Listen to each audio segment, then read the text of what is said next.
around right along ringside. By golly, we're about ready to go with more big action. Thank you very much, and welcome to Georgia Championship Wrestling. I'm Gordon Solie, your host, and we have quite an hour in store for us. Hello, everyone, and welcome to Championship Wrestling at ringside. This is Vince McMahon, along with wrestling's only living legend, Bruno Sammartino.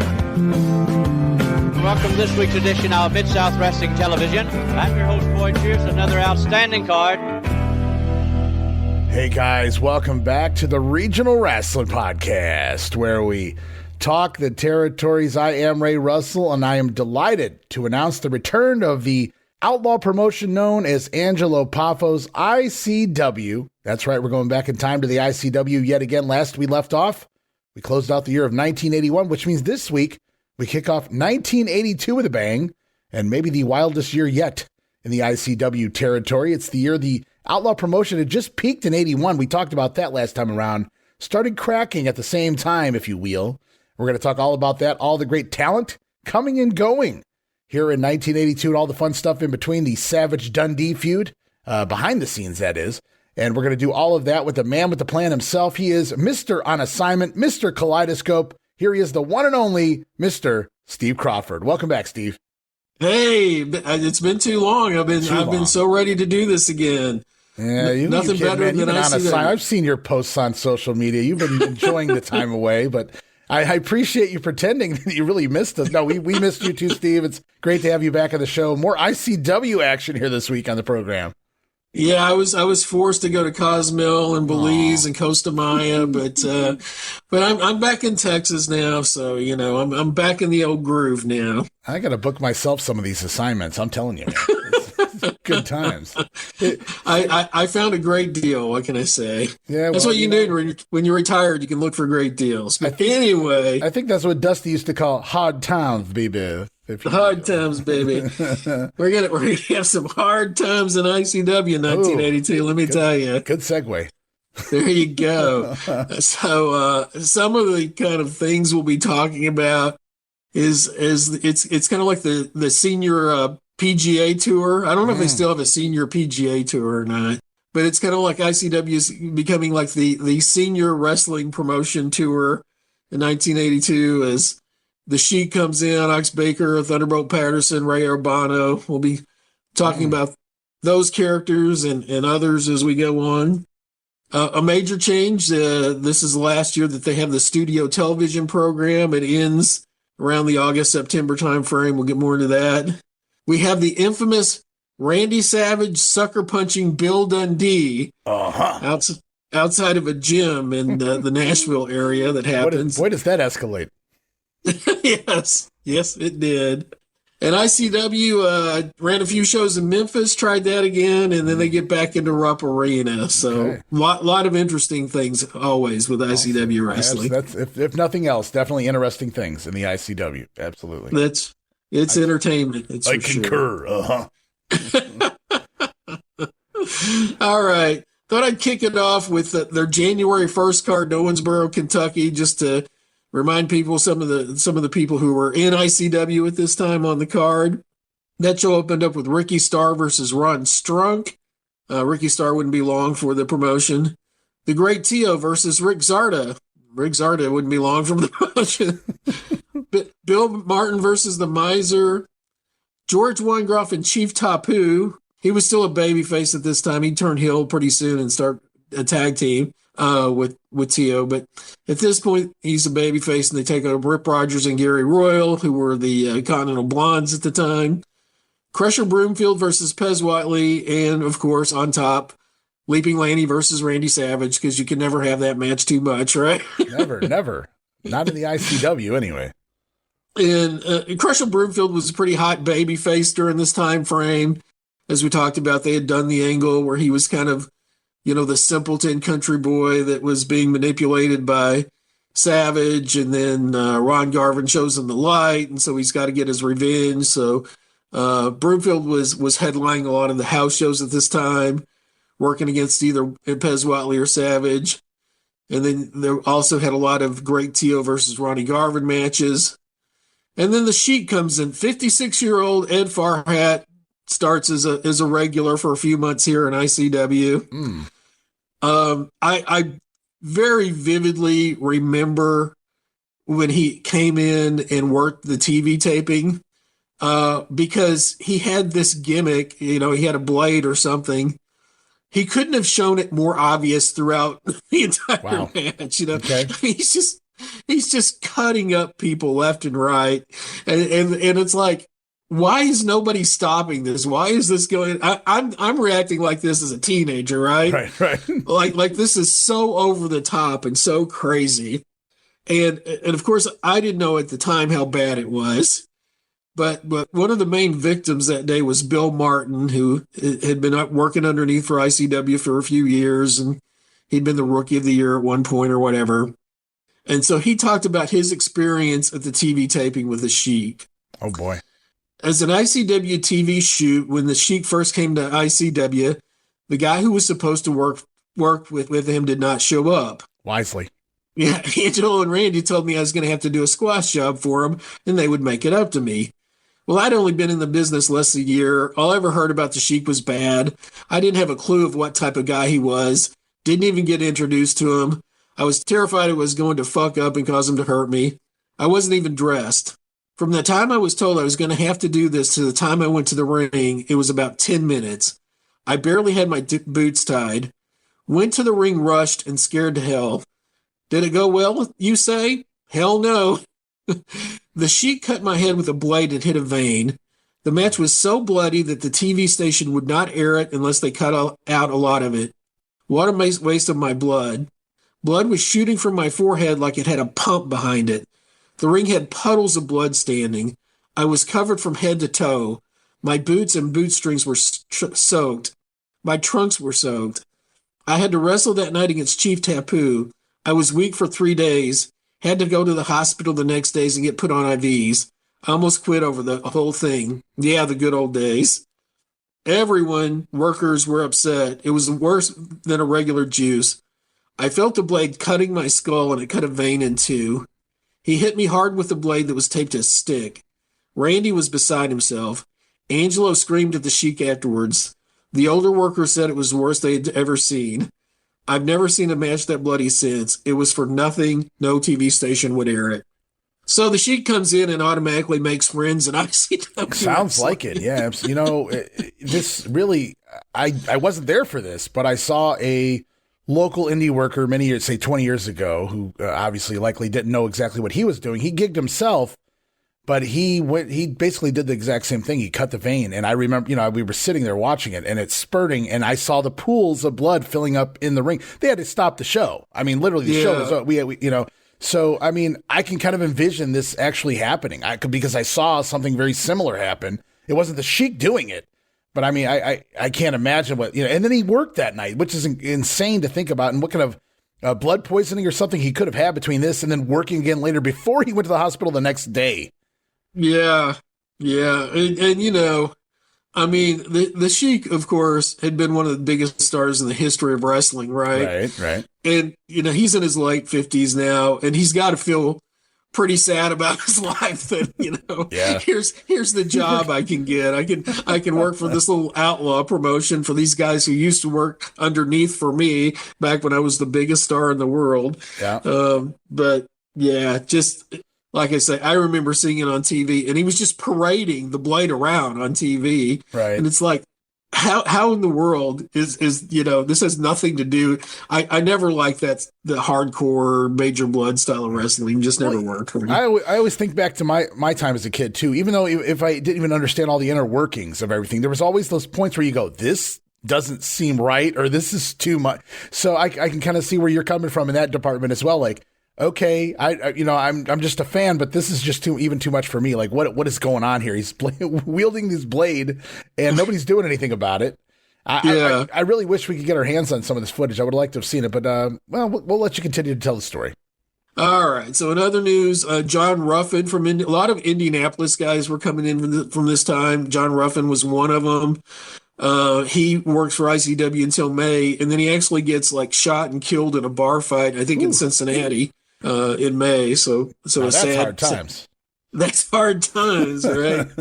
It's like, you got to know which bars to go to and which ones to stay away from. That's right. That's some scary stuff, though, man. Walking in and not walking out. Yeah.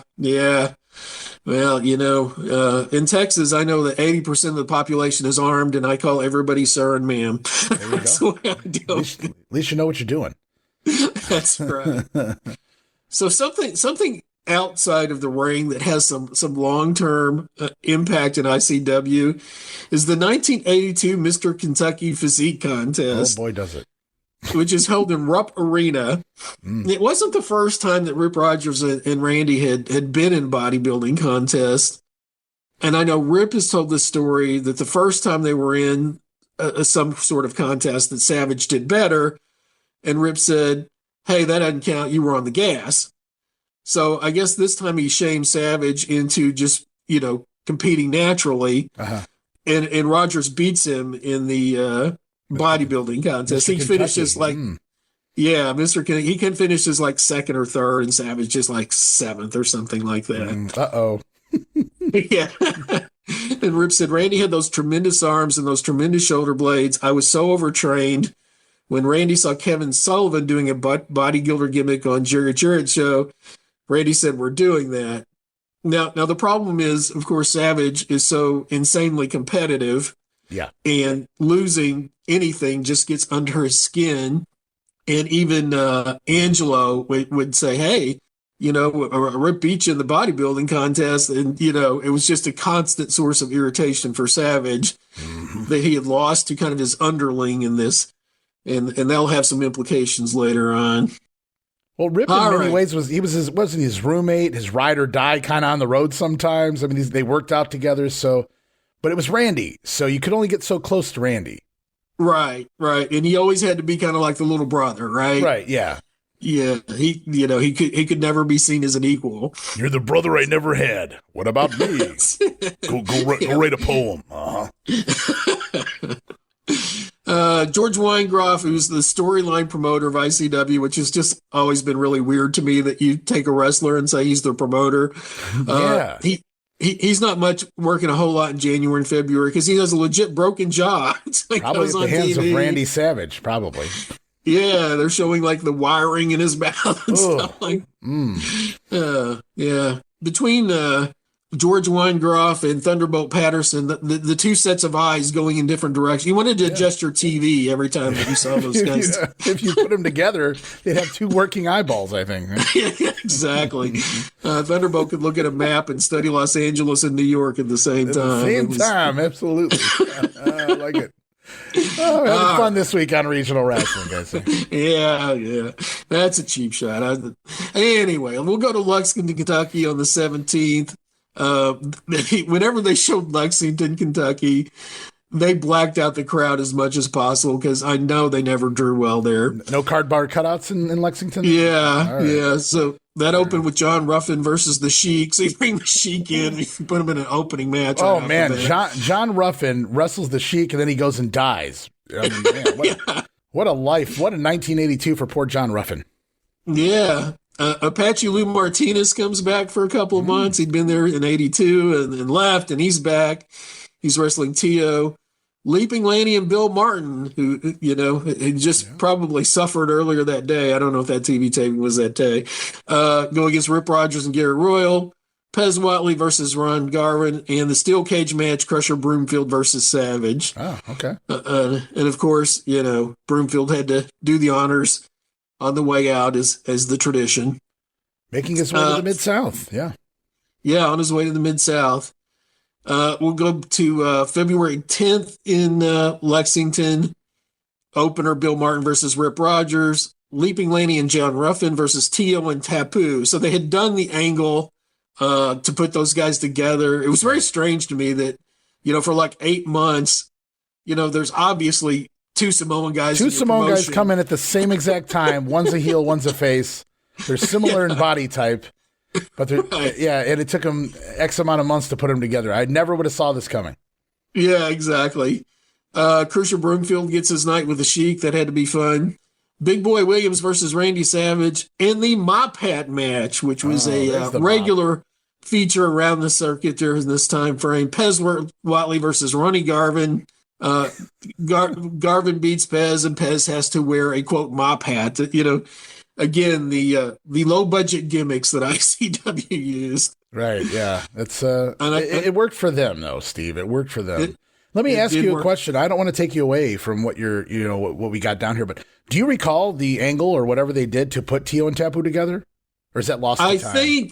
I think there was a Ronnie Garvin's famous exposés on ICW. Yes, right, yes. And I think he exposed that Tio and Tapu were father and son. Okay.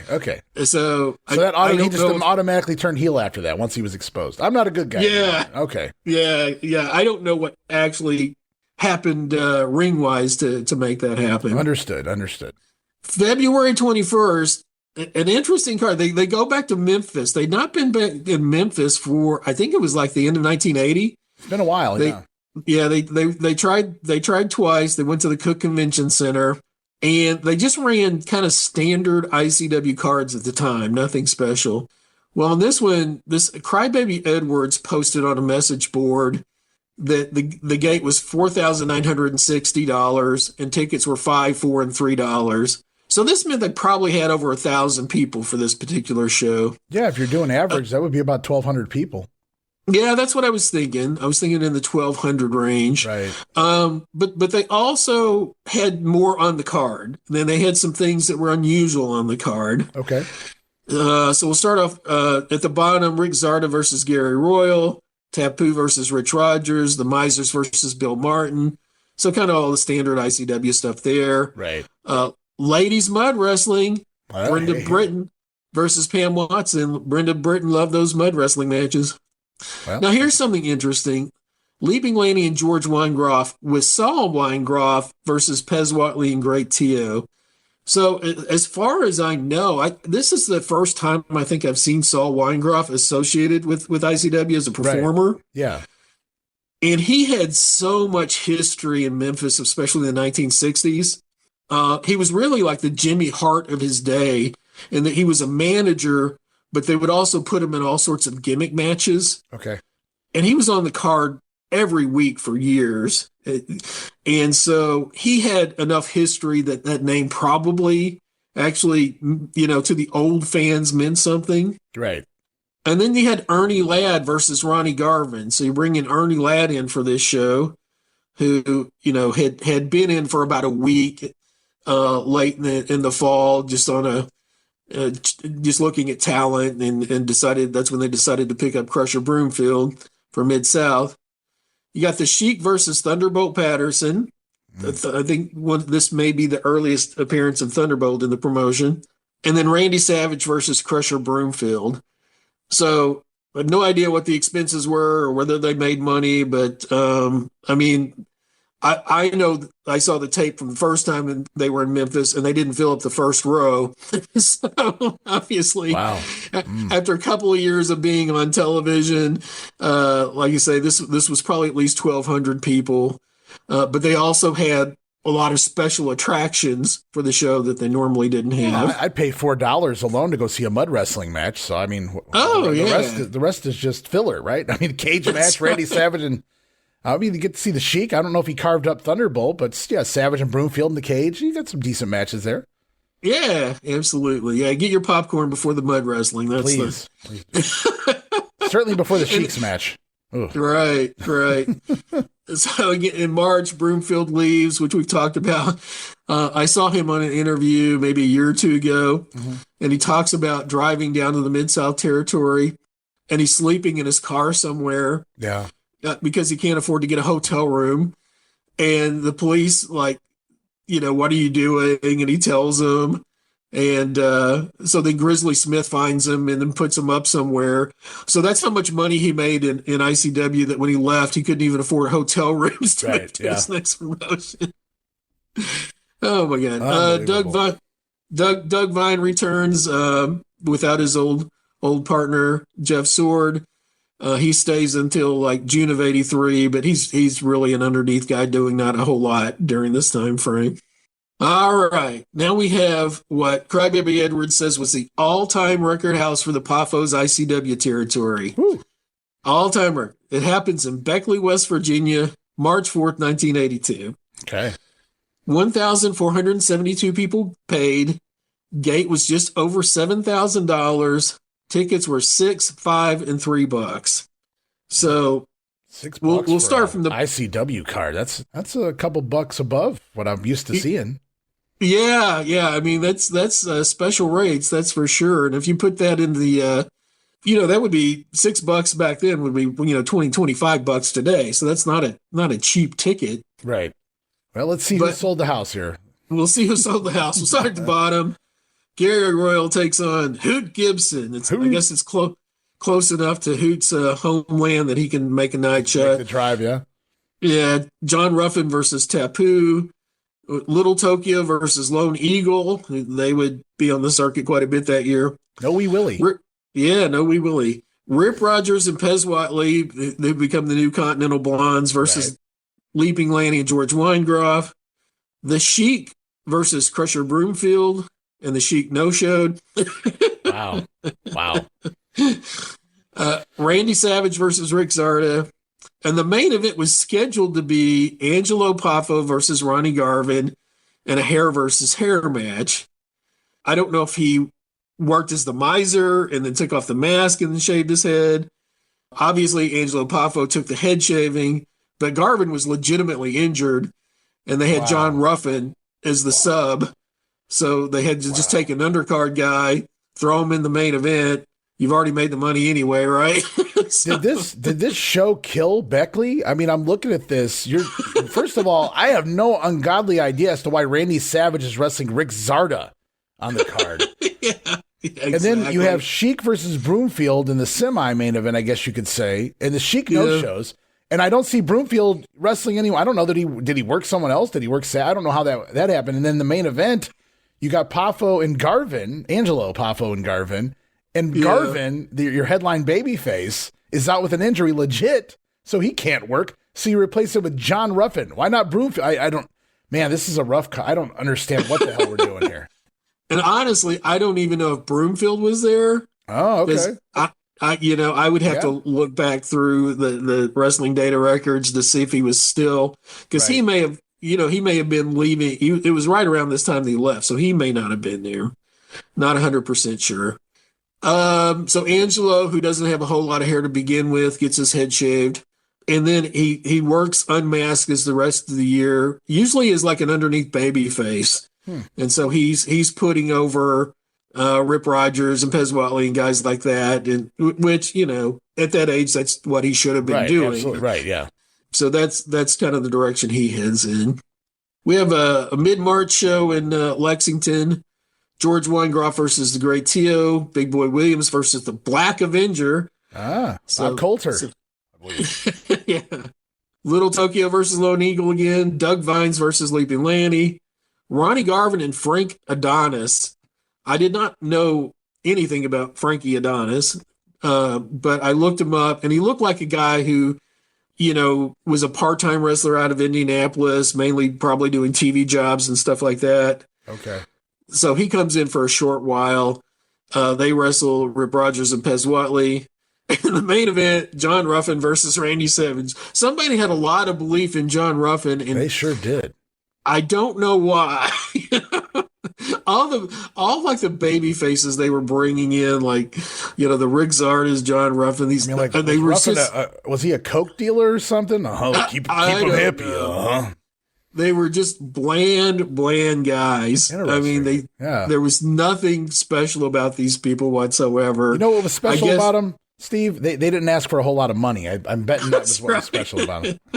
They could sleep in their car. That was their magic trick that they could do. Mm-hmm. All right. So we don't know how much money they really made in Memphis in February, but it was enough they came back in March. Yeah. Okay. Now this time, not so many special attractions. So here's the card. We start with Debbie Combs versus Donna Ray. We got the women. We got the little people, Little Tokyo versus Lone Eagle. George Weingeroff versus the Miser, a match that probably only took place about 3,000 times in ICW. I can only imagine. John Ruffin and Frankie Adonis versus Rip Rogers and Gary Royal. A 6-man tag. We're just throwing people on the card. Big Boy Williams, Rick Zarda, and this was really interesting to me, Ira Reese. Yeah. Ira Reese was the, television jobber in Memphis for several years in the 1980s. So it's interesting he shows up on this ICW card. There you're taking on Tio, Tapu, and the Nightmare. And the Nightmare, interestingly enough, is Ted Allen, who I never associated with. Yeah, I never associated him with ICW, but he did work for ICW for a short period of time here. We brought back the Sheik versus Thunderbolt Patterson and Pez Whatley versus Ronnie Garvin in the Mop Hat match. And your main event for this show in Memphis, 3.5, 4 years into this promotion, drum roll, Leaping Lanny versus Randy Savage. There it is. It'll sell the house every time. Every time. This was the last ICW card in Memphis. Ever in the history. Yeah. The whole time. That did it. I have no idea what the attendance figures are, but they decided to shut that down. Looks like they also shut down the Sheik, according to your notes here. Yeah, I think that was the Sheik's last night in ICW. He did wrestle Savage at least once in 1983. He may have made some other shots, but right. I guess they didn't really have much of an option but to use the Sheik. But after no showing, their biggest event as far as ticket sales go with Broomfield, it's kind of odd. And in Beckley, it's odd that they would continue to use him. But I guess they don't really have much of an option. You know what I mean? So yeah, and a guy like that who is so used to getting, being the promoter himself, getting X percentage of the house, so used to these huge paydays. Yeah. And he's probably just getting enough to, get to the next town at this point. Trans. That's what it's called. So we've got some new people coming in. Some I can't really call them new blood. I can call them old blood. You could do that. That would be accurate. Yeah, Lanny. Every once in a while, we'd get a new guy. Thunderbolt Patterson, Ox Baker. People like that had been flushed by the NWA and were just now ready to work anywhere. So well, at least he's honest. Lanny saw it for what it was. I mean, yeah, Lanny's saying basically we're in the bottom of the barrel. We're in guys who can't work anywhere else. Lanny's back doing a lot of main events with Savage or the matches with George Weingeroff against Rip Rogers and Pez Whatley. And Pez, now he had been bad Pistol Pez, and then he had the Mop Head. And now he is the King Pez Whatley. So I don't know if they thought, well, we'll just make fun of Jerry Lawler and we'll give Pez Whatley a crown and a cape. And I don't know what the thinking was. I have no idea. And they gave him a lot, and I mean a lot of interview time. And he would scream, and then he would scream, and then he would scream. And a lot of people go, oh, Pez was a great talker. And it's like, oh, that got so tiresome. It's just this endless. I mean, there were times when he would be at the announcer's table and he would be doing commentary during a match. And it's just 4 minutes of nonstop screaming. And just like, oh, my God. So anyway, we'll talk about, this is an interesting story from Tim Tyler, the announcer. One night, Randy asked me to come over to his house. He didn't say why. I came in and he turned on the movie Escape from New York. And of course, Ox Baker was in that movie. We didn't talk at all during the movie. After it was over, Randy asked me what I thought. I said it was good. Randy replied, that's it. I'm bringing him in. Wow. Tyler says, basically, Randy says, come over. He invites him in. They don't say a word for like 2 hours. Right. That's what I gather here. What a creepy situation to be involved in there. Yeah. I think Tim's one of those guys who just took everything in stride. I don't think anything really bothered him. I think you would have to if you worked for the ICW. You have to take everything in stride. Randy Savage opening his front door, you walk in, there's just a movie on, and no conversation there for 2 hours, like you said, and then what do you think of the movie? Oh, it was good. That's it. I'm bringing him in. Who's he bringing in? Ox Baker, because Ox Baker was the star of the movie. That's why it was good, apparently. So there you go. Mm-hmm. So Ox Baker, spry, 48 years old. This was the first time I'd ever seen Ox Baker wrestle. Okay. And of course, I had seen him in the magazines, and he had that $1 million look. I think I'd seen like a clip on the Price is Right TV show. Right. Yeah. Yeah. Douglas Baker. Correct. Yeah. Yeah. And so, you just think this guy's going to be this incredible wrestler. And he comes out and you immediately can tell like he's a statue. He can't move. He can't get up and down. He can't take a bump. Right. He's so incredible. I mean, great look, very good on interviews. Awesome. Can't do anything in the ring. No. Now, if Randy had acquired Kurt Russell, that we might have had a different story here, but I don't think they could afford Kurt, so they went with Ox, unfortunately. And Bob Roop told that story on Ox Baker before. I didn't really realize. I mean, you could tell he was, physically over the hill, by the 1980s, certainly. But I guess Ox couldn't even get up off the ground once he was down. He would have to roll. So that's why he took a lot of his bumps near the ropes, because if he took a bump mid-ring, he would have to roll all the way to the ropes in order to use the ropes to help him get it. He couldn't get up on his own. Yeah. It was sad. They had him feud with Ronnie Garvin, and they recreated this angle that had been really hot in Florida in the mid-'60s. And in the Florida angle, Eddie Graham and Boris Malenko were having a long-term feud. Right. And at one point, Eddie Graham punches Boris in the mouth or something, and Boris has these false teeth that come out of his mouth, and Eddie stomps the false teeth, and the people go crazy. And I guess it drew a lot of money. For about a decade. Yeah. Boris has been humiliated, and Eddie has, stomped on his pride, basically. Right. Well, there's no history between Garvin and Baker here, right? Baker's just come in, and they do that angle right off the bat, and it just means nothing. It's just like there's no heat on Baker. And so it neuters a character when you first walk in. The first thing that happens to essentially the first thing that happens to you is you get your teeth knocked out and stomped on. It doesn't make you much of a badass.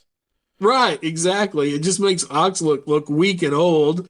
Yeah. And then he comes out and says, I can't eat steak anymore. I can just eat soup. And, he's got these little chattering teeth things he brings out in different interviews. I mean, Ox tries to get it over, but it makes no sense. And that was just ICW, just throwing stuff out that made no sense.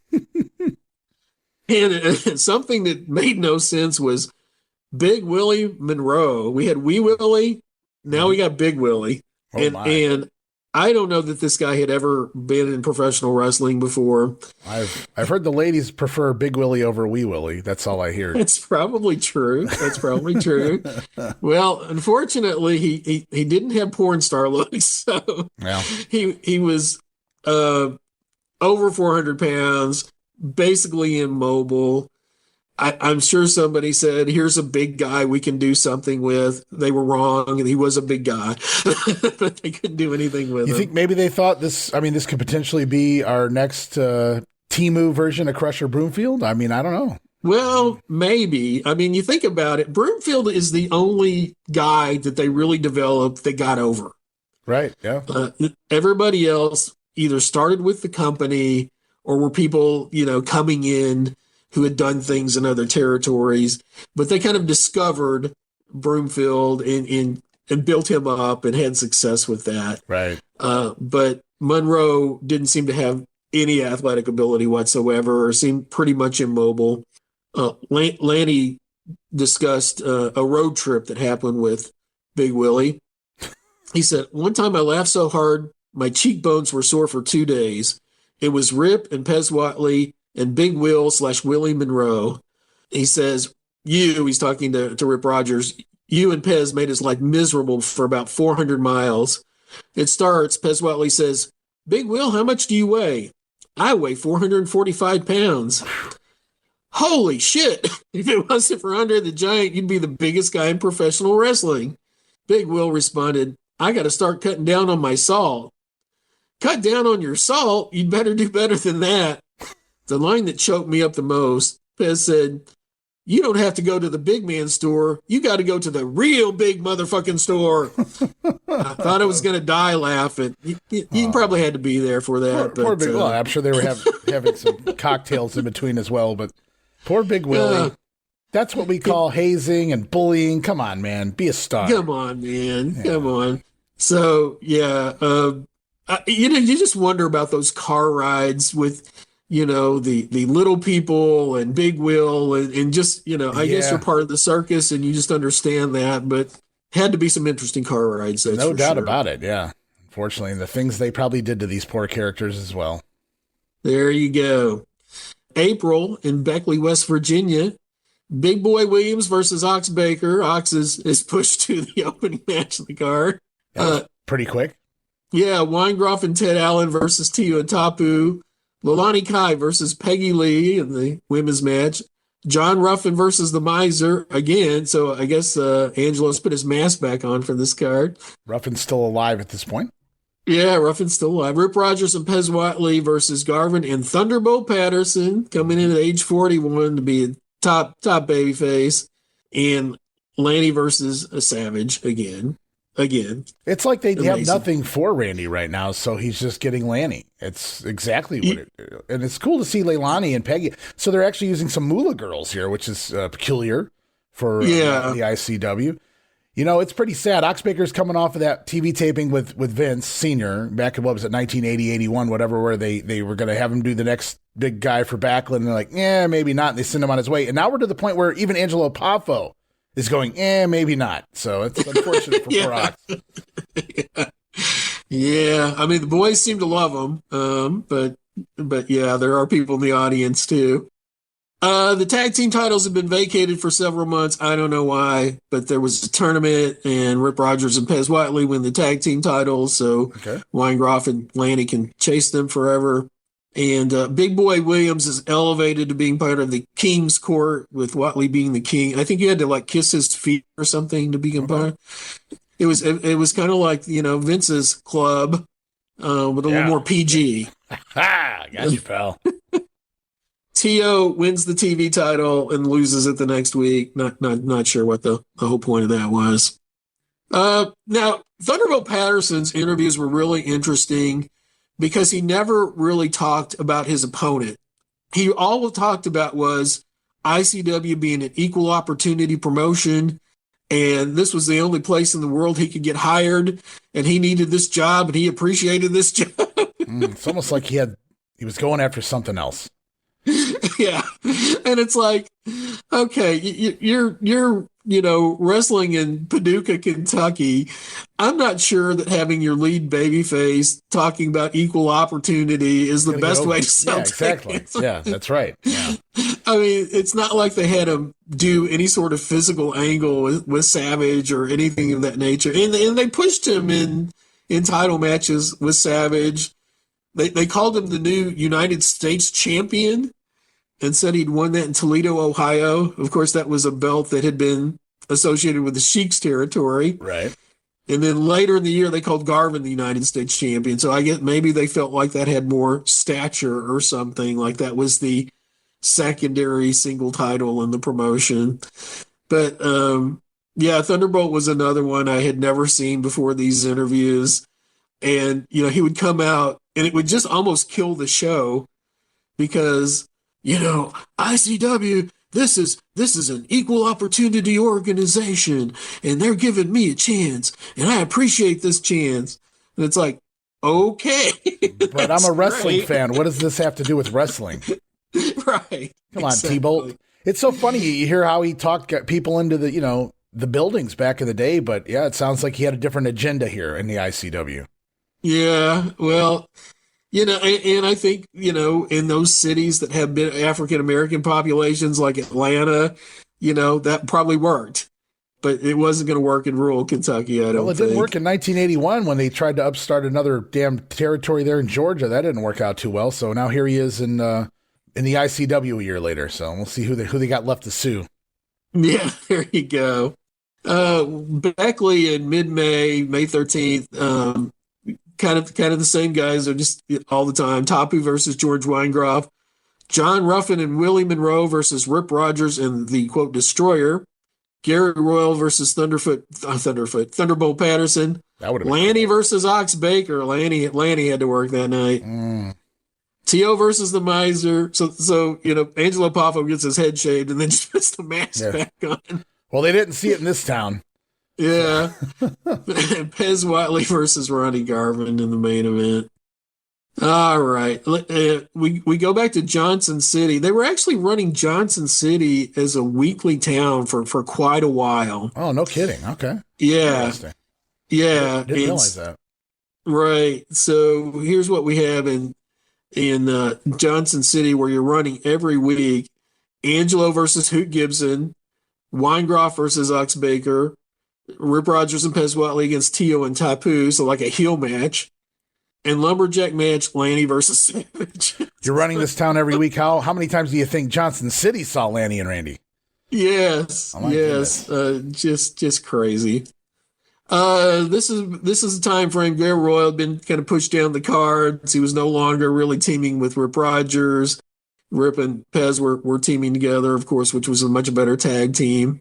And Royal would go to a lot of different places. He'd go to Kansas City. He went to Portland at one point, mainly working underneath in Crockett Promotions. And he was part of the Cruel Connection, he was one of the Gladiators. Oh. The famous TBS lost to the Mulkeys. That was Garrett Royal and George South. So yes, he made some of the biggest stars in television that day. The West Coast Gladiators, baby. I remember watching that show, and they were putting over the Gladiators as being like champions from California. Mm-hmm. And, you know, I'm pretty much on top of the wrestling scene at that point. I'm not, you know, super smart, but I'm, you know, and I'm looking at my dad and I said, Dad, I've never heard of the Gladiators, and there really aren't any California champions. So it was just like Angle Alert was all over everything they were doing there. but it's fun that Gary Royal had that part of wrestling history. And then, of course, the Mulkeys got over, and thus Dusty Rhodes said, well, we're going to make you do the job to Denny Brown and Todd Champion. There you go. Yeah. He had a thing for Denny Brown. I'm not sure what that was about. Yeah, well. No. Somebody had to carry his bags. It's those Coke dealers. There you go. All right. In June, former NFL Pro Bowler. Cleveland Browns. All-Pro football player Walter Johnson returns to the territory. I don't know that anybody had greater success in the NFL that translated less to professional wrestling than Walter Johnson. I'll go along with that. I mean, he was a legit all-pro NFL player for several years, and it meant nothing in professional wrestling. And he wasn't particularly good talker, worker, nothing. Yeah, they called him the moving wall. Walter Johnson played here for like a decade on the Cleveland Browns. So yeah, I'm familiar, and I'm also familiar, unfortunately, with his time in the business, which nobody seems to put over. So he's back as a babyface. Oxbaker's working with Garvin and Lanny as much as they can take it. Thunderbolt Patterson works several main events with Garvin against the Convertible Blondes. I'm guessing Garvin does 90% of the work, and then Thunderbolt comes in and after a hot tag or something, and they sell for him. Right. So in June, we go back to Beckley, and I won't read the whole card there, but Savage works on top against Thunderbolt Patterson. So they put Thunderbolt against Savage. I would like to have seen one of those. I've seen a couple of clips. It's just like the endings of the match, not much of them. I don't know where they were located. In one match, Savage really was putting Thunderbolt over and intentionally got disqualified. You know, the old champion gets DQ'd, so he keeps the belt thing. And then another match, it was Savage winning by putting his feet on the ropes. And he didn't put his feet like on the bottom ropes. I mean, it's like his feet were on the top rope. Yeah. You didn't see anything. It was an unusual angle for that sort of pinning combination. Right. But, you know, I got to give him credit for bringing in Thunderbolt and trying to do something with him. I mean, they did put him in main event matches, so they knew they needed something. June, Savage goes back to Oshkosh, Wisconsin for Al King Kong Patterson. Absolutely. The Miser and Steve Cooper also worked the card. They'd already gotten his steel cage. I don't know what else they took in June, the ring? Yeah, it's like, what else can we get from this guy? It's just very strange that they are running their own promotion and then they would do these side trips all the way to Wisconsin. It's got to be a hell of a drive to work a weekend for this show that was made their show look like Major League Wrestling, you know? Right, yeah. It's just very odd. Another fresh face, El Bracero, where Jose Martinez debuts for the promotion in July. He's wearing the world's largest sombrero. It looks ridiculous. He looks like he's about 5'4". I don't know how tall he was. Very short man. I've seen him in Detroit. That's the only thing I've actually seen of Bracero off the top of my head. Yeah, I know he worked in Indy quite a bit. I think he was in Mid-South when Cornette was there, and Cornette cut this promo on El Bracero and some other Hispanic wrestler, which would not air on television in these days. So sure, yeah. He's talking about them running fast, so fast they thought the Border Patrol was after them, and I don't know. It was Cornette. It's a very entertaining promo. Oh, I have no doubt. But he did have a different wrestling style. I certainly wouldn't call it lucha libre, but he moved a lot quicker than everybody else in the promotion, which you have to do when you're 5'4". And he got some interview time, which was pretty awkward and not great. Equally comical, I'm sure. There, yeah. Fazil Dean debuts as a wrestler and a manager. And if you would have just looked in the front row of any ICW crowd, you could have picked the guy that looked just like Fazil Dean. Okay. All right. Fair enough. He did take some good bumps. He could take a back bump and things like that. But boy, what a low budget look. And again, to have him as a manager and a wrestler, not great. And in the 1990s, he actually promoted shows under the ICW banner. He got permission from the family. Oh, wow. Which is interesting to say, here's this promotion that was never terribly successful. Let me see if I can recreate it. Why not just build your own name? I don't know. Anyway, that was probably the highlight of his life, so we'll be kind to him. Very well. Tio and Tapu, who've been here approximately a year, late in the run, they had Ox Baker managing him because it was certainly better for Ox to be managing someone than be in the ring. They leave and go to Kansas City. So, I just can't say they did that much while they were in ICW. I know, Tio would have the TV title belt and things like that, but there's nothing that stands out about their run as being interesting in any way. Garvin was a fan of theirs. He said he thought they were underpaid. He thought it hurt the promotion when they left because he said that you could do a lot of different things with them on the cards. But certainly after a year, there was time for them to go. Now, last night, I had just bought Dave Meltzer's 1985 Wrestling Observer yearbook, and I'm reading it. And, Tio Tapu had been working in San Antonio earlier in the year. Mm-hmm. And this is one of those things you read and your brain can't process it. They were actually given a start date by the WWF in 1985. Wow. Tio and Tapu. Wow.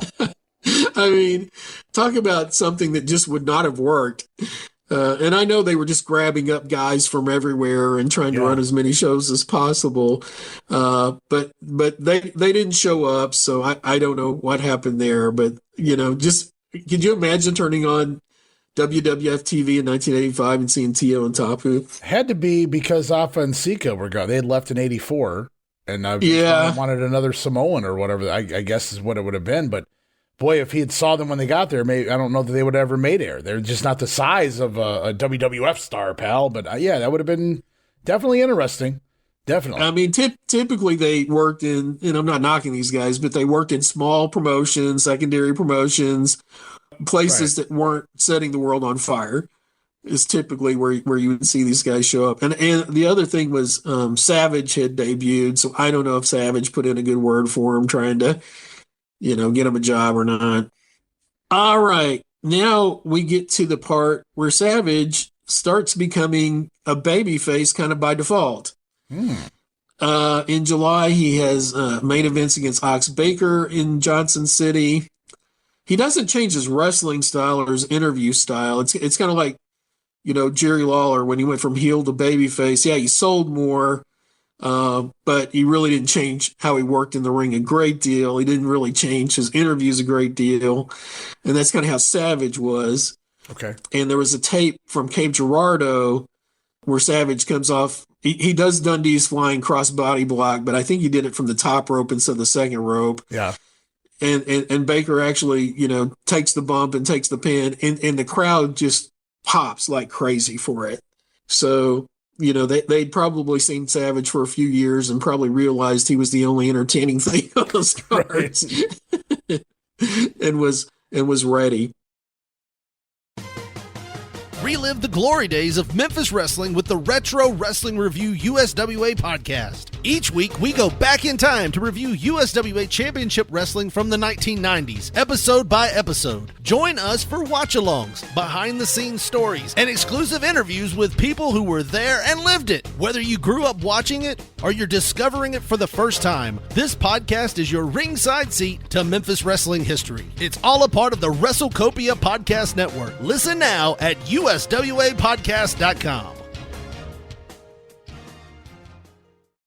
Hey guys, Ray Russell back to talk to you about all the new and exciting audio and video podcasts we've been putting together over at patreon.com/WrestleCopia. As a self-funded brand, this entire ship is powered by our patrons. It's your support that keeps all of these wonderful shows going here at WrestleCopia. And with that said, I wanted to mention that we now have 3 major tiers with tons of Patreon-exclusive next-level content for our Patreon supporters. And it all starts with the $5 all-access tier, which gets you early access to many of the weekly podcasts, at least a dozen monthly digital downloads for your viewing and reading pleasure, the insanely detailed show notes for the Wrestling Memory Grenade Regional Wrestling, and the OG Monday Warfare podcast, plus random bonus video drops, archived old-school audio watch-alongs from the early years of the brand. And if that's not all, the brand new Patreon-exclusive podcast, Ranting Raw, featuring yours truly, Ray Russell, completely uncensored, unfiltered, with honest takes, taking patron questions and addressing various topics from throughout wrestling history. It is a whole lot of fun wrapped under the all-access tier for only $5, but things get even hotter with the VIP Superfan tier. For just a few dollars more, you get everything already mentioned in the all-access tier, plus as part of the VIP tier, a whole new slew of videocast series where it's not just your typical watch-alongs. Sure, we laugh, we have fun, but we're also breaking down the history, the context, and the why behind what you're seeing. And as part of the VIP tier, you have access to Dan Gennety's Puro Resu Academy videocast, the Coliseum videocast with co-host Gene Jackson, and the Monday Warfare videocast, Raw vs. Nitro, breaking down the history of the Monday Night War. Plus, you also get the Memphis 1985 folder of goodies and all show notes for the Puro Academy podcast and Gene's retro review show. Lots to be had there at the VIP tier. But wait, there's more. For those WrestleCopia backers who crave even more from the brand, we bring you yet another level of content fit for a warrior, because it is indeed the ultimate tier, which gives you everything from the all-access pass, everything from the VIP tier, plus you will receive access to the big ones, video series featuring a lengthy look and discussion into some of the biggest pay-per-views, super shows, and other events from throughout wrestling history. It's also a great place to keep up with the big events that coincide with the Monday Warfare videocast and so many other big events from years gone by. You'll also have access to the newest big hit to the Copia brand. I'm talking about Regional Wrestling Unreal, the video series. Get ready for the next level in Regional Wrestling as we dissect territory history in video form. Watch along with us. But still, even more for your money, guys. You'll also receive access to the Treasure Chest, which offers patrons the unique opportunity to download and watch select rarities from wrestling history. And for those of you who are wondering what we offer, are contemplating joining a paid Patreon membership, or simply a curious lurker, a reminder there's a free tier at our Patreon that you can join as well. Remember, guys, no subscription, cancel any time, but I think you'll like the content that we're offering there for any budget you may have. And you can sign up right now, patreon.com/WrestleCopia, or look for the QR code where available. We appreciate your support in helping us pay the bills to keep the WrestleCopia Podcast Network running and enabling us to continue to bring you all the quality programming that we offer.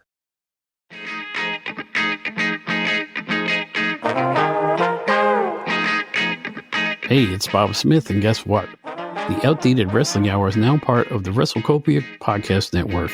But hey, no fear, you're still going to hear the unique guests, comedy, music, authors, journalists, funny people, who knows who's going to end up on the Outdated Wrestling Hour. Remember, it's all new and all old. So check it out in the WrestleCopia Podcast Network and wherever you get your podcasts. Listen if you know what's good for you.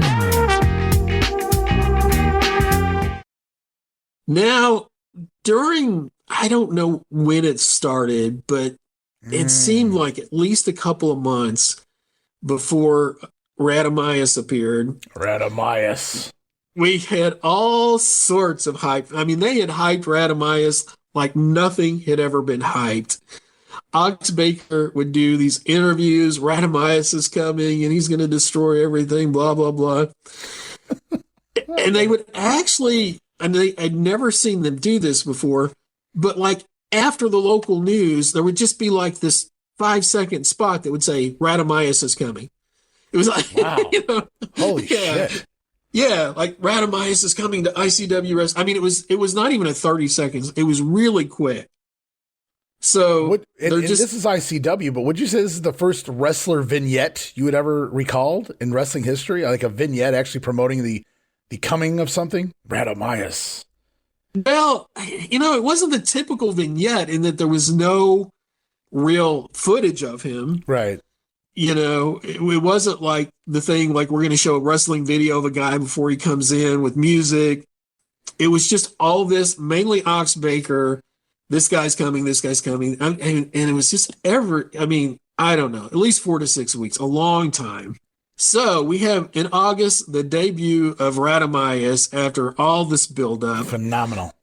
And you think somebody huge is coming in. You think this guy's got to be the ultimate game changer because they have spent so much time and energy promoting this guy.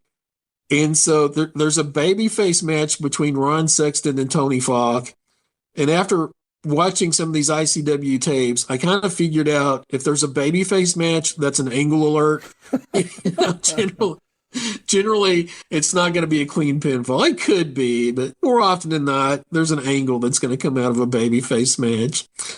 And suddenly, out of nowhere, Ratamyus appears. Yeah. And I think he hits Ron Sexton across the back with a forearm, throws him out of the ring over the top rope. He throws Tony Falk through the second rope, and they are just completely disabled. They're just... That's all they can handle. And he charges the announcer's table, and the announcers scurry away. There's this madman. There's this crazy person. He's got, all this paint on his face. He does the weird thing where he stops, like right in front of the camera, looks at it, rolls his tongue in and out. And it's just the cheesiest thing ever. George Weingeroff comes out, he's conveniently wearing a white shirt, and Ratamyus spits green liquid in his eyes, and he could have blinded him. And I mean, you want to talk about like something that was built up that was such an incredible disappointment. Well, I was going to ask you in real time, how did you feel about it? Because, you get to build the anticipation. Boom, here he is. Did you just buy into it? Apparently not. You were not sold on Ratamyus here. Seeing Bill Howard, that's the guy who portrayed Ratamyus, who was a worker before and after this. But to see Bill Howard out here with a normal human being haircut with this gimmick, it was like, at least get a mohawk or something, Bill. Like, work into this gimmick. Yeah. It's and when they started showing him in wrestling matches, it was like my reaction was, okay, the Sheik didn't work out, so they got this bargain basement Sheik, because he would use the exact same type of foreign object. He used a variation of the camel's clutch, which they called the devil's triangle, for his finishing maneuver. Okay. So it was just like, a cheap ripoff of the Sheik is what you were seeing. Lanny was incredibly gracious about Bill Howard. He years later, he said that even without that gimmick, he was a, quote, fantastic wrestler. I'm not sure about that. Very nice. And a very, very nice man. Yeah, I saw that in your notes. I thought that was very, it's how you put over an ugly broad back in the day. She's a very nice lady. So, okay. Great personality. Our friends are wonderful. That's right. Howard had actually debuted in wrestling in 1961 at the age of 16, so he's got over 20 years in the business. We know he'd done that Ratamyus gimmick in 1977 in Memphis, but it was just such an ill-defined. What is a Ratamyus? You know, it was just so ill-defined. Bill Howard died in 2023, and Greg Oliver interviewed his son Frank Newell. Bill Howard's real name was Bill Newell. Okay. And his son said his biggest claim to fame, of course, was the Ratamyus gimmick. Of course, we could never talk about it. That was in the Outlaw ICW promotion run by Angelo Poffo. His son said he grew up with Angelo Poffo. Angelo Poffo was from Downers Grove, Illinois. My dad was from Burlington, Wisconsin, so they knew each other from kids. So when they were ready to push Randy and ready to push Lanny, my dad went and did it. You know, this timeline he's talking about is not really correct. He said, so my dad had a lot of Randy Savage's first matches. No, well, he may have, but certainly not his Ratamyus. Right. A lot of them were his Ratamyus in the Southeast mostly, but he was with them for a long time. So I don't think his son was a wrestling historian, but it was funny that the funny line is, of course, we could never talk about it. Like, this is just something. Yeah. We don't speak of that at the dinner table. We're eating meatloaf. Right. It's like, you know, Dad got arrested for prostitution. We're not talking. That's right. No. Your dad didn't pick up a prostitute. It never happened. He wasn't soliciting. He was just, you know, trying to loan a poor girl some money. And but I tried to dig up how they came up with the Ratamyus name because I couldn't find anything. The closest thing I could come to was there was a Greek, I don't think it was a god, but it was Radamanthus, who was the judge of the dead. He judged where you went to, heaven or hell or whatever it was there. So that's the only thing I could even come remotely close to for the Ratamyus name. Yeah, I have no idea. And that's part of the problem with the gimmick is the name doesn't point you in any direction, right? Yeah. So it's just this undefined entity, and he's physically unimposing, and he's not doing anything original. He's just ripping off some other wrestler's gimmick, and they tried. I don't actually have any funny, just aside, but I don't have any results of him wrestling Garvin. But Rip Rogers told a story one time that I guess they booked him as Ratamyus against a match with Garvin. Where they built him up slowly. They started him at the bottom of the card, being up a couple of guys, and then he went through the roster. And I guess Garvin just ate him up in the match, and Poffos were not happy. Sure. But you know, Ronnie wasn't going to put up with that nonsense. So no, definitely not. You want me to what? I'll dress like a hooker, but I won't job the Ratamyus. We're back in Beckley on August 5th. Angelo Poffo versus Hoot Gibson. Angelo working a lot of opening matches here. Leaping Lanny, El Bracero, and Walter Johnson. What a trio.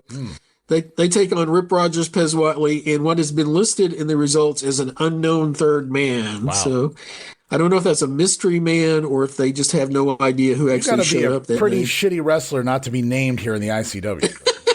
Yes. Debbie Combs versus Ginger the Wrestling Bear. Wow, way to go, Debbie.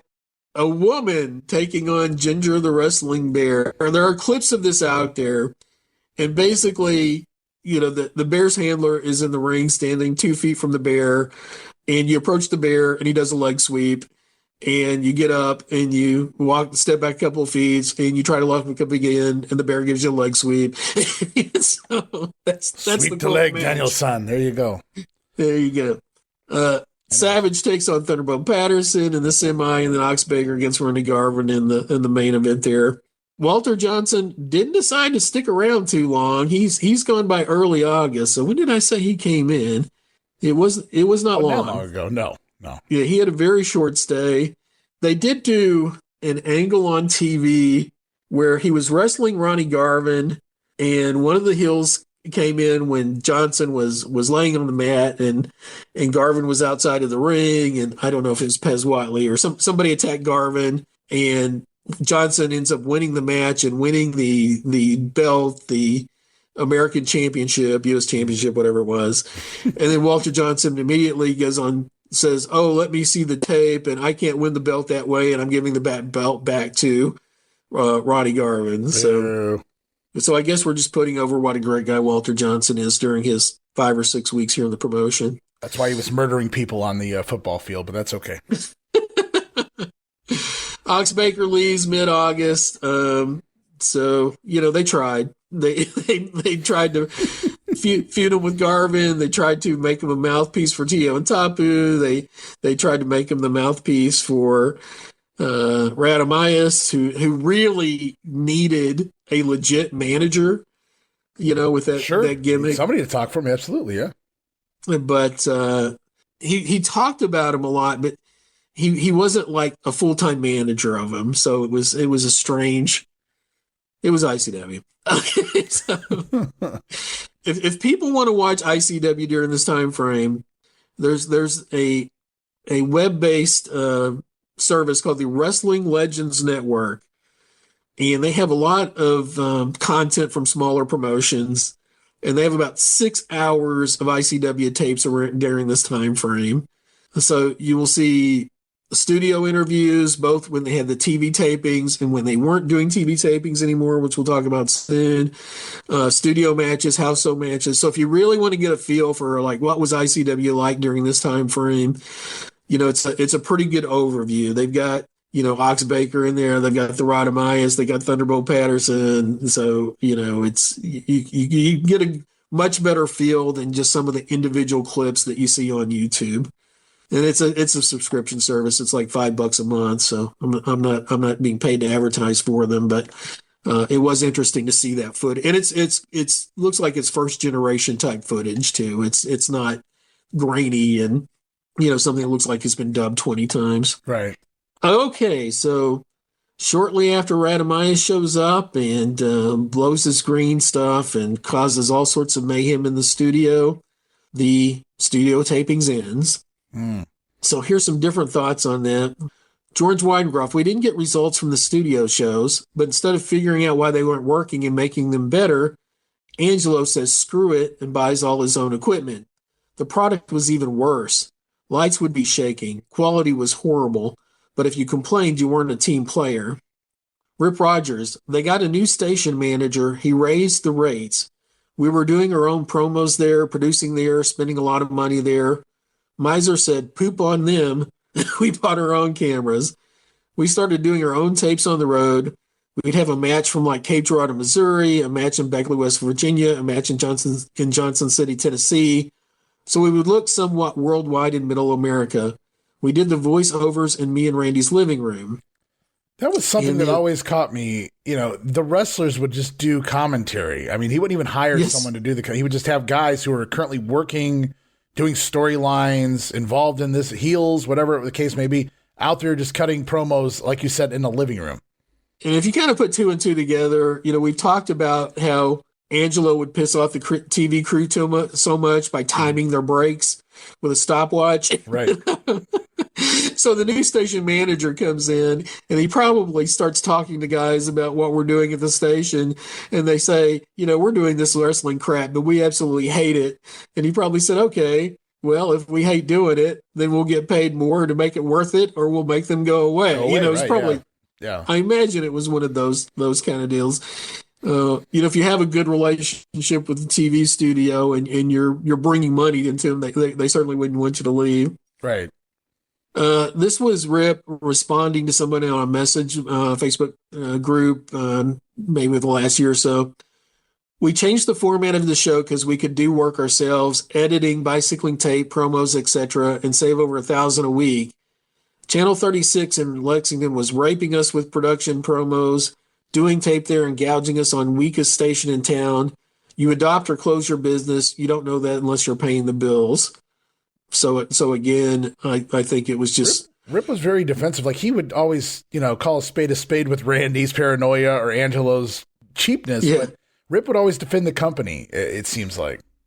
Yeah, I think it was a loyalty thing that, these guys kind of adopted him in a way. Right. And kind of, whatever success he had in the wrestling business was because of them. So, yeah, I think that appreciation is always underlying. So now we have to say goodbye to our announcers, Edgar Wallace and Tim Tyler. Edgar Wallace had a much more colorful life than you would think if you just watched the wrestling show. Mm-hmm. So in 1983, he was arrested on gun charges outside a liquor store. And here's a quote from the Lexington newspaper. And he was also, like an alderman or city councilman. Yes. He worked in local government. Correct. During the past 18 months, Wallace has faced assault charges, accused his brother-in-law of conspiring to kidnap him, lost his real estate license, and seen his city wages garnished. Wow. He spent 164 days in jail at that time. In later years, he served as a city councilman in Xenia, Ohio, and as a pastor. So he was both in the religion and politics business. Go figure. He passed away in 2020, and I think I saw an article later in life where he said, I had an alcohol problem when I was younger. So, well, that goes to show you can do some time. You can commit a lot of crimes and still wind up in the city council at the end of the day. So let that be a lesson to all of you out there. And in the wrestling business, in the politic business, in the councilman business, yep, they all go in line with each other. That makes sense. There you go. It all works together. Tim Tyler, whose real name was Tim Eppenstein, passed away in 2021. One of his local TV sports colleague, Kenny Rice, said he was incredibly witty, very bright, pretty much a walking encyclopedia of music. You could plug him in anywhere. Like I said, he hosted a wrestling show. He did weather. He's one of the few guys I know that ran audio, could run and put tapes in and load tapes. So he seemed like one of those just kind of invaluable guys that could do anything around a television station. Yeah, he was very well spoken. I think he did an episode of Lanny Poffo's short-lived podcast as well, talking about ICW. I think he did. I know he did this is a 605 podcast with Brian Last at one point. Okay. And he talked very highly about the Poffos and very highly about his time there. I think it was something he really enjoyed. And who if you're in the entertainment business to begin with. What a fun place to be for a year or two of your life, just show up for an hour every week and see what the fuck nonsense is going on now. That's right. All right, September, Danny Fargo arrives. He was part of the promotion in Georgetown, Kentucky in 1979 that ICW was competing against. Right. And they would name him in their grandstand challenges. And now he's working for ICW. He had worked in San Antonio earlier as part of the Fabulous Blondes. He replaced Ken Timms in that tag team with Eric Embry. That's still to happen, actually. Yeah, that's in 1984 he'll do that. Oh, is it? Yeah. Okay.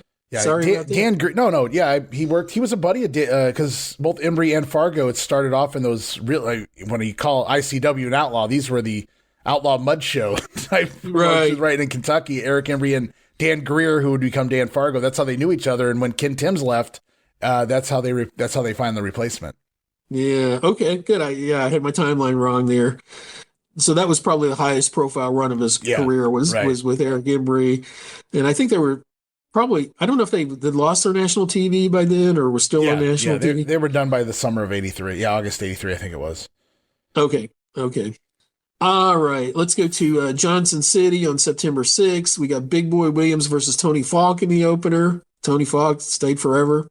Ratamyus versus Sir Rickton Link. So Rick Link just passed away within the last couple of weeks, I believe. Mm-hmm. He was very much, a job guy in ICW. A very large job guy. And I was shocked when he came into Memphis and beat Lawler for the Southern Heavyweight title. And he was actually the first wrestling card I ever went to. He was on the first match on the card. Okay. And it was the Friday night after he'd beaten Lawler for the title, so the TV show hadn't aired yet to show that he'd won the title. Oh, okay. And he came to the ring with a belt, and everybody's just looking at each other like, what the hell? This guy beat Jerry Lawler? They got to get that bicycle right, man. Yeah. What an odd match, though. Ratamyus and Rickton Link. My goodness. Yeah. And again, they really started Ratamyus just on the bottom, beating the job guys. They had kind of then had him go through everybody on the babyface side before he got to Savage. Weingeroff and Ron Sexton versus Rip Rogers and Pez Whatley, and a steel cage Savage versus Garvin. And pretty soon those guys would switch positions. Savage would become the top babyface and Garvin would become the top heel, and they'd have the same matches, but now they're just right, the other side, right. Okay, now we get to mid-September of 1982. there's a gym somewhere in the Nashville area. I think it's called Goodlettsville or something of that nature. And it's a gym that Bill Dundee goes to. And somebody notifies the ICW people who were in the area that Dundee is at the gym that day. Mm-hmm. So let's talk about what happened between Bill Dundee and the Angelo and every one of them during this day. A very famous story. Dundee has talked about this more than once, and this is a lengthy, detailed account that I'm going to give. Most of it, 85% of it is from one time he told it and told it in great detail.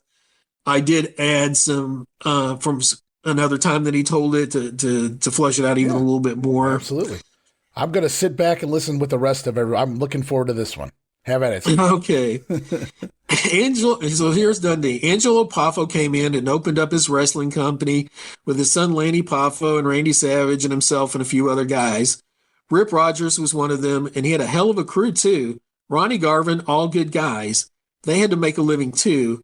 Everybody couldn't have worked in Memphis for Jarrett. He was trying to run the same town. Randy run around, got into fights and all kind of things here. Randy, I just don't really know if it was alcohol, drugs, and a little bit of both or what it was, but he was just goofy. He was goofy. I love the description. Randy I can hear Bill saying it, yeah. Yeah, I wish I could do his accent. Somebody gave me a pair of tights that had Macho Man on the back of them. So I thought, well, hell, this is nice. So I wore them one Monday night and on television somewhere. Anyway, my phone rings. This is the day before cell phones. You had to answer the phone at home. I pick it up. Hey, you. I'm thinking, what the hell? This is Randy Savage here. I said, okay, what can I do for you?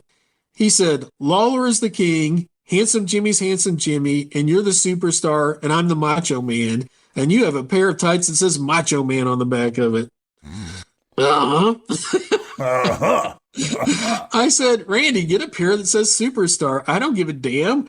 Somebody gave them to me, and I'm going to wear them. Well, it's not right. So we have a first-class gimmick infringement problem here, right? That's right. Lawsuits. This was the first little instance I had with him. Then we're coming back from Louisville one night, and we stopped in Bowling Green to get gas. And I'll be damned if Randy Savage ain't walking over the parking lot. He's walking back, and I'm pumping gas, and he's walking past my car. So he never really saw me. So I said, hey, Randy, how you doing? He said, you really don't give a fuck. I said, you're right. I really don't. If you drop dead in this spot right now, I wouldn't care. Wouldn't even call an ambulance. He just mumbled something else and walked away and got in his car and drove off. All right. So we know what the rub is. The next time I saw him, I come out of the gym working out in Goodlettsville. Again, this is a town outside of Nashville. Thunderbolt Patterson came walking towards me, and I'd known Thunderbolt in Australia. He just walked up and he said, hey, Bill, how you doing? We're standing talking nicely, and I'm against my car. 5 minutes into the conversation, something hits me in the side of the head. I said, what the hell? Randy just kept running fast. I guess he sucker punched me on the way by. I thought, you son of a bitch, Randy Savage. So me and him kind of tie up one another and threw a couple of silly punches at each other. We get rolling around like two old women on the ground, and that gets stopped. Angelo shows up. Pez Whatley shows up, and Thunderbolt's already there. They're telling us, come on, boys, don't fight. But they ain't stopping both of us. They're only hanging on to me. Randy's half-assed throwing punches and doing whatever. We stopped fighting. I thought to myself, if I get to the back of this car, I will restore order. The old Cadillacs didn't have the buttons in them. You had to put the key in the lock and turn the lock to open it. I walked back to the car, and I got the key, and I turned the thing, and the hood jumps up. And I said, oh, I hope this briefcase ain't locked, but it wasn't. I clicked the buttons and opened up the briefcase, and lo and behold, there's a silver Smith & Wesson sitting inside that briefcase. I wonder how it got there. I picked the gun up. Angelo's standing to the right of me. Savage has walked away all the way around the car and said, you have a gun in this car? I said, you damn right I do. Randy jumps on my back, and Angelo grabs my right hand, and the pistol was in my right hand. When the pistol came out of the briefcase in the trunk, I was pointing right at Angelo's head. I said, Angelo, get your silly son off my back or I will kill you right here. And Randy went, fight's over, fight's over, fight's over. Son of a bitch run off to the hill to the van, and I didn't know the van was parked up there, and the rest of the crew was in it. I was sitting up on the hill up from the gym, and the rest of the boys were in it. I drive home. By the time I get home, he has the sheriff come up with a warrant for my arrest with a deadly weapon. I thought, well, this is a son of a bitch. I wasn't going to do nothing. Randy had been in a lot of fights. He got in a fight in the Waffle House. The cops came, and they turned the dogs loose on him. The dog bit him. All kinds of shit. I called Jarrett, and I said, hey, man, the Poffos have a warrant out for my arrest over this fight. Then we go to court. Me and the lawyers show up in court. Randy and his whole crew is there. Angelo comes up to me, and he says, we need to go Broadway with this, which means just to drop the cases. Right. I said, I ain't going Broadway with nothing. He's losing. He's going to lose here because this is my town, not his. He says, no, we got to go Broadway. Saul Weingeroff worked at the sheriff's department, a jailer up at the jail. The day we go to court, I'm sitting in the courtroom with my lawyer. Angelo comes up to me and he says, we need to go Broadway in this. I said, I ain't going Broadway in this. I'll win this. He said, well, maybe you won't. I said, well, there's no maybe to it. He sucker punched me. I never laid a hand on him.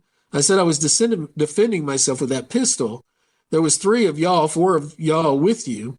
The jailer guy, Saul Weingeroff, comes up. He says, Bill, we can get this all thrown out and nobody will have to do nothing. I said, Saul, you know how they are. And he said, well, I've known the Poffos a long time and I knew Randy growing up. And I said, well, that was them, but now they're grown men and Randy's goofy. Now, there's 2 versions of more to the conversation with Jarrett about this, okay. which is interesting. And there's another detail he didn't tell in either of these stories, but I'll add. Okay. So version 1, I called Jarrett. Hey, man, they want to go Broadway with this. They want me to drop the charges. They dropped the charges. He said that would probably be the best because he's had a lot of bad publicity for wrestling, and we don't need to get tied up with their bullshit. And I said, well, you're right about that part, I guess. The lawyers approached the bench, I guess, and both threw it out, and that was the end of that. So that time he's saying Jarrett basically told him to drop the charges. Right. This time, another version, he said, I called Jarrett and said, hey, man, they want to throw this thing out. What do you want to do? He said, well, that's up to you. I said, no, it's your territory. I said, where do you think this will go if it hits the papers? We're carrying guns and shooting at one another. You know how it will be. He said, well, if it don't bother you, just tell them to throw it out. So variations of how that conversation went. Right. Both of them talked about publicity not being good for the business.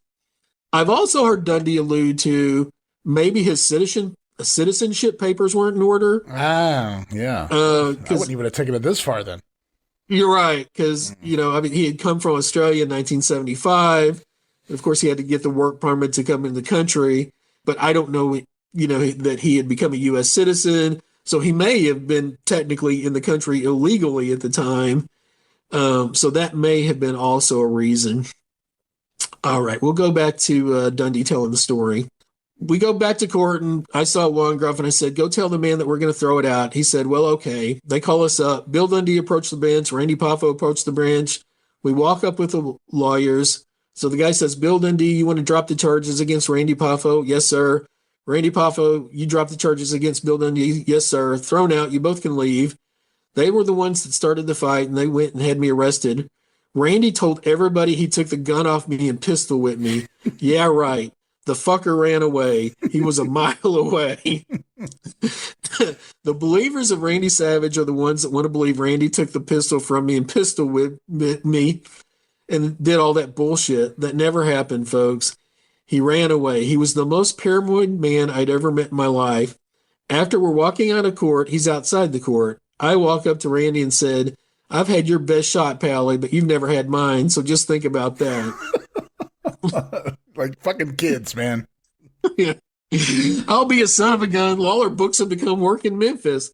After all that bullshit, Lawler books into some work in Memphis. He's walking down the hallway, and I had my son Jamie with me. Jamie goes up to Savage and says, you the guy that sucker punched my dad? Randy says, be quiet, kid, be quiet. Heavy drugs. That was back then. This is now. Heavy drugs. Heavy drugs. No, I think Jamie thought he was telling him to go take some heavy drugs. Is what I think happened with Jamie after that. That's true. I guess you could say we kind of shook hands standing in the middle of the hallway there, and that was about the last time I saw him. Here's how Dundee ends this story this particular time.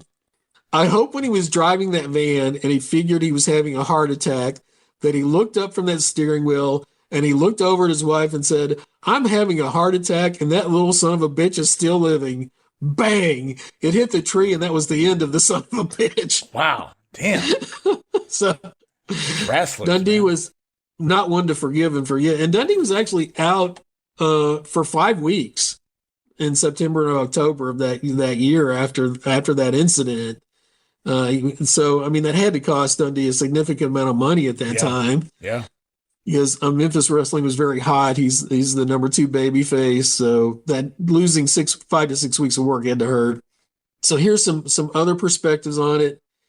Jim Cornette, somebody found out Dundee was at the gym and they called in Stooge. It may have been Candy Divine. And here rolls up everybody from my ICW and they caused Dundee in the parking lot. Brian Last said, I believe Rip Rogers said on the 605 Super podcast, because he went into great detail about the whole thing, that the first call that was made was to Saul Weingeroff because he was a sheriff's deputy in the area. So then Jim Cornette goes into Saul Weingeroff's history, which is interesting as a side story, not really so much to this story, but it's interesting history. Saul Weingeroff was a sheriff's deputy, but he's also been on the outs with Jarrett since 1972. Weingeroff was always a Nick Goulas guy, and he was the top manager out of Nashville for 10 or 15 years with the Brauners and whoever else. You put Saul with them, they got heat. When Jerry Jarrett took over and opened up the Louisville and Evansville end to go along with Memphis, he started using Stan Bass. He started using other managers. He started bringing new talent in. At the time he opened up in Lexington, it ran on the same night as Bowling Green, Kentucky, Thursday nights. Bowling Green was 60 miles from Nashville, whereas Lexington was 210. Saul went and told Nick Goulas one day, that boy, when he's running Lexington, make sure I'm on the card in Bowling Green. He didn't want to go all the way to Lexington. When Lexington started outdrawing Bowling Green and the payoffs got better, Jerry Jarrett says that Saul Weingeroff came and said, well, when am I going to get booked on Lexington? Jarrett said, I understand you don't want to, and I don't intend to violate your wishes. Wow. That's quite a response. Yeah. that's some saved up heat right there.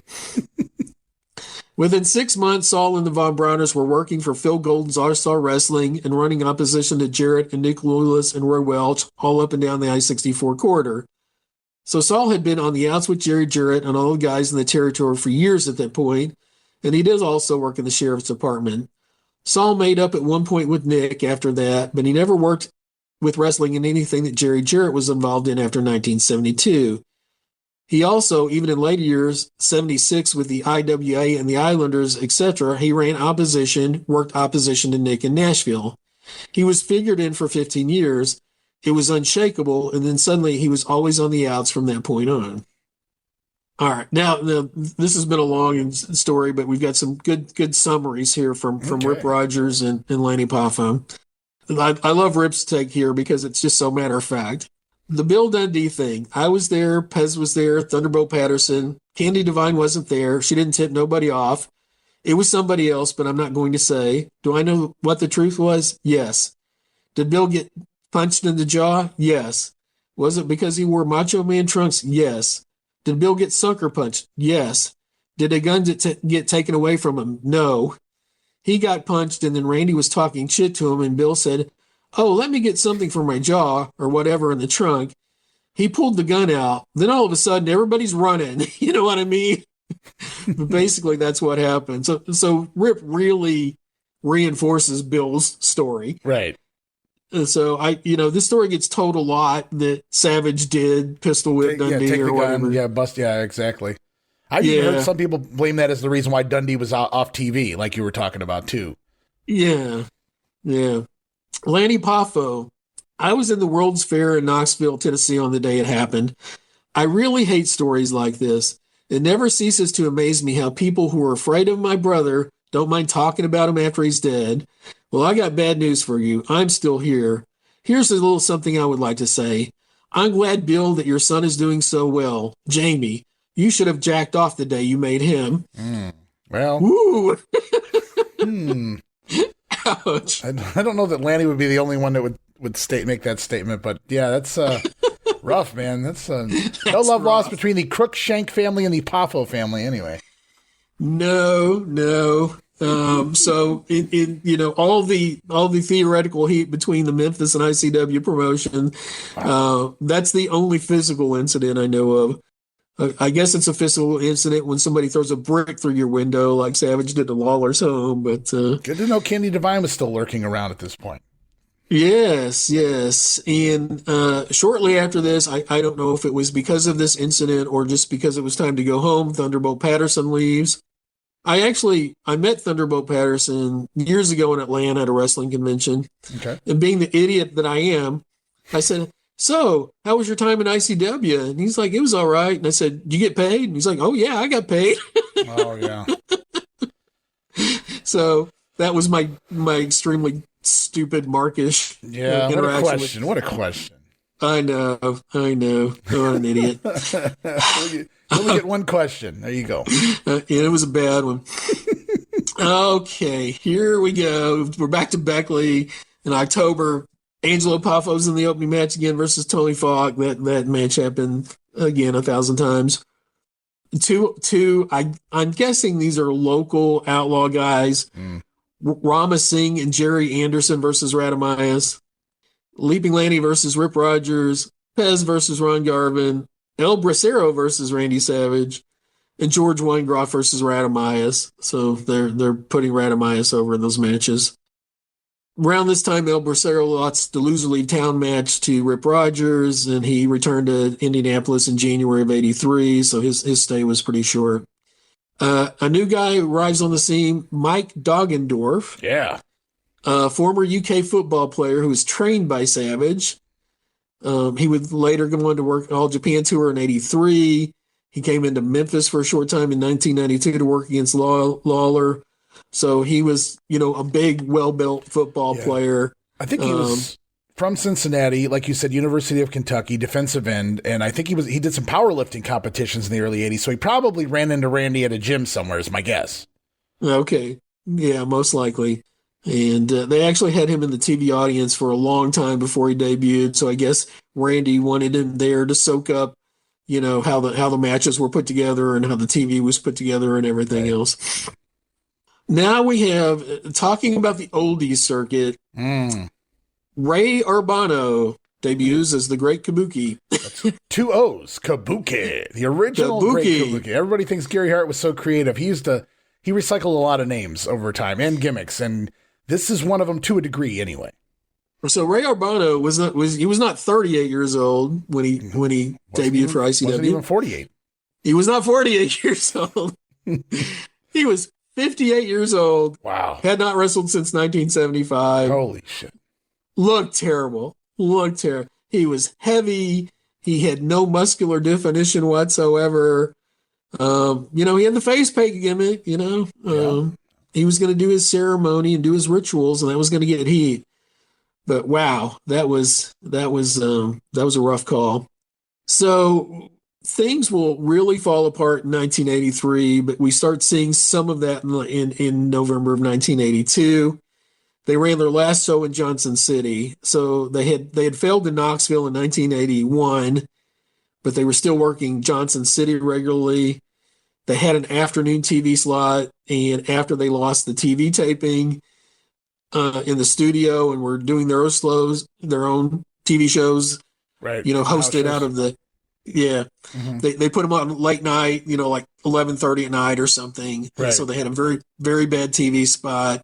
And of course, the talent is not great. So trying to run the same place every week, let me ask you this, Steve, to the best of your recollection or your knowledge, when they left the studio, did they leave the station as well, or did they continue to air on that same station, or were they on a different TV channel, or do you know? I don't know. Locally in Kentucky. Yeah. Okay. Yeah, I don't know. I would imagine that they did run on the same station, but I don't know that for sure. I know at some point they stopped running the show in Memphis, And I don't know when that was. I certainly, saw the Ratamyus debut. Right. But, certainly at some point, either late in 1982 or early in 1983, they stopped running the show in Memphis. I don't know if they were paying the station to put that on but, as we said earlier, they had run their last card. They weren't coming back. There was really no reason to try to promote Memphis at that point. Yeah. As we talked about, this is the point where Savage becomes kind of a default babyface and he starts working more against heels. Garvin turned heel. There's an arena match, house show match. Can't say there was an arena match. Garvin's working as Tony Falk, and Falk is giving Garvin everything he can give him. And at one point, Garvin shakes his hand, and at the second time Garvin shakes his hand, he kicks him. And so he does a heel move there, and then he beats him with a pile driver.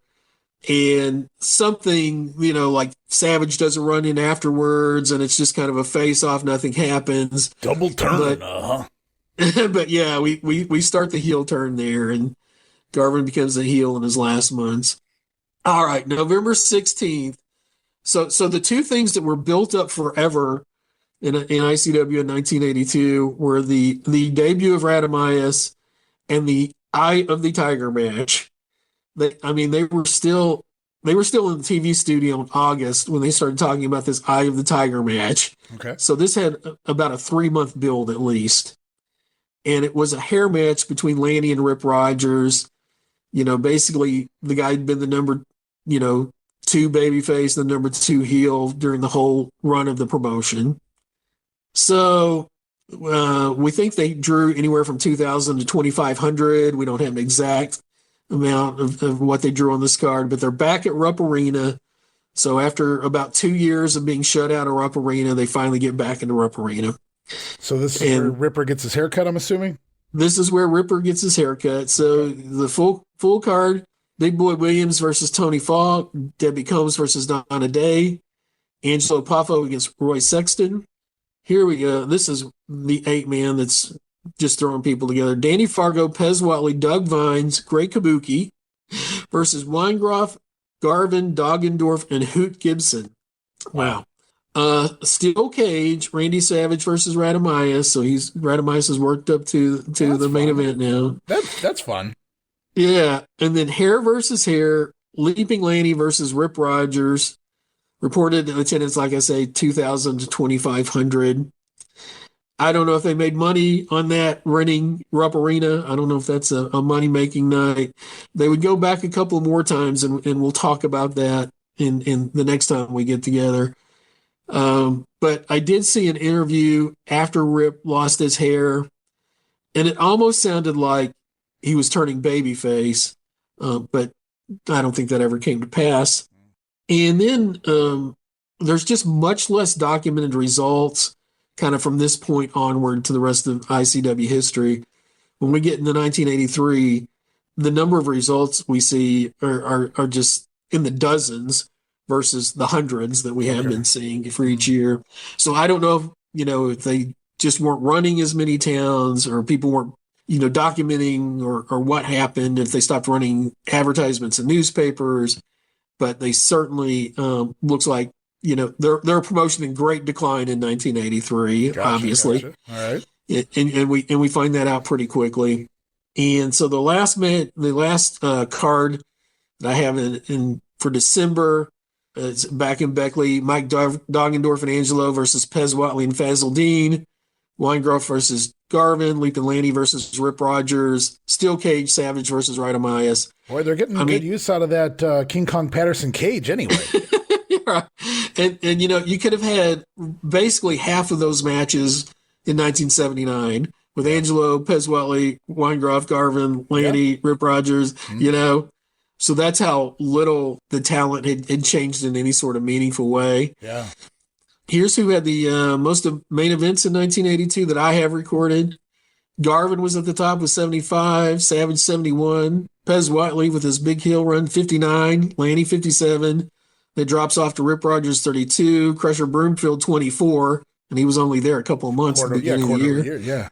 Weingeroff 24, Tio 22, Thunderbolt 19, Oxbaker 19, Ratamyus 16. So that's who got the big pushes. And here's who has the belts. Savage, of course, has the world title. Rip Rogers and Pez has the tag team. Lanny is the TV champ. He did do a job to Ratamyus where he gave up to the Devil's Triangle, but luckily the TV title was not on the line. Oh, okay. But it was interesting because this was before the era of tapping out. Yeah. So he's in the Devil's Triangle, and Lanny says, I'm trying to give up, but the ref doesn't understand me because, Ratamyus has so much pressure on my back and my neck and everything that I can't say that I'm giving out. So, but it wasn't like now where you would just tap the mat and they'd say it's over. Wow. So that was kind of an interesting difference. Garvin, early in the year, was a Southeast heavyweight champ. Late in the year, he was U.S. heavyweight champ. Who knows? There's... Whatever he wants to hold. Garvin's every title that no longer exists. That's what he is. He's got every belt. Who's going to challenge him to that? I mean, not me, but... Yeah, so we ran through, the most really interesting established talent they could find that year for the promotion. Wow. Yeah. Which is, the Sheik, who's there for a couple of months, ruins the TV show. Oxbaker, who can't take a bump. Thunderbolt Patterson, who can't talk about his match. And Ray Albano, who, is about to get Social Security. Oh, yeah. He's not too far off from it. You got that right. He'll be doing reverse mortgage commercials here pretty soon.